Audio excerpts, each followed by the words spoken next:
Buzzer beater mga boss, etong si Amen Thompson dito nga sa naging laban ng Houston Rockets kontra nga dito sa Boston Celtics. Sabi yung disappointment na binigay niya mga boss para dito sa reigning NBA champion na Celtics. Ano tong sinabi ni Amen Thompson na pakiramdam niya nga daw nag-ala Kobe Bryant siya dito sa kanyang ginawa.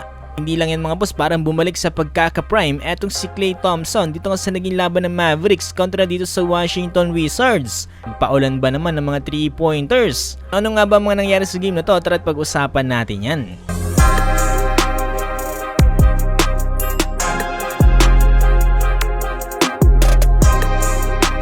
So dito nga sa naging laban ng Celtics kontra nga dito sa Houston Rockets with last 4 seconds remaining on the clock dito nga sa 4th quarter. Plus sa 112 ang score at inbound nga para dito sa Rockets. Itong si Amen Thompson yung magre-receive nga dito ng bola.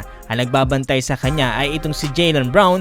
Biglang sinalaksak na walang katakot-takot, nag-stop and pump pa. Pasok nga yan, lamang sila ng 2 points, 114-112 with last 0.7 seconds remaining. Subukan pa makatira dito ni Peyton Pritchard pero masyado ngang malakas yan kaya tumama na lang ito sa board.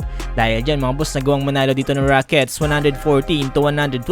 Pinangunahan ni Dillon Brooks with 36 points at Amen Thompson 33 points. Jalen Green naman 12 points at dito naman para sa Boston Celtics 28 points para kay Jaylen Brown. During interview nga mga boss dito sa naging laban na to, ay naitanong itong si Amen Thompson patungkol nga dito sa kanya naging buzzer beater. Sabi dito ni Amen Thompson, ito daw ang kanyang first ever game winning shot dito nga para sa Houston Rockets. At sobrang saya nga daw ng kanyang pakiramdam dito at tila nga ba daw para siyang naging Kobe Bryant. Tuwa naman si Dillon Brooks sa kanyang sinabi dito at talaga namang inapiran pa etong si Amen Thompson. How would you describe the feeling as that shot left your hands and you knew you guys had it?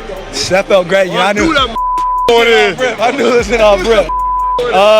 That's my first game winning. I feel like Kobe.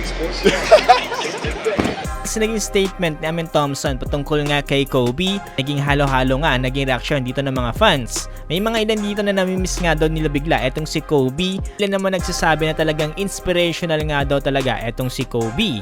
Pangan ng ilan dito na isa si Amen Thompson sa talaga nagiging magandang halimbawa para dito sa Houston Rockets. Maganda nga rin daw nakakakita sila ngayon dito ng young talents katulad nga dito ni Amen Thompson. Mga boss, no, kahit wala si Luka Doncic dito para sa Mavericks ay talagang kinakaya-kaya pa rin nila dito ang kanilang team. Ito naman sa naging laban ng Dallas Mavericks kontra nga dito sa Washington Wizards, itong si Klay Thompson parang bumalik sa kanyang pagiging prime nitong naglalaro pa siya sa Golden State Warriors.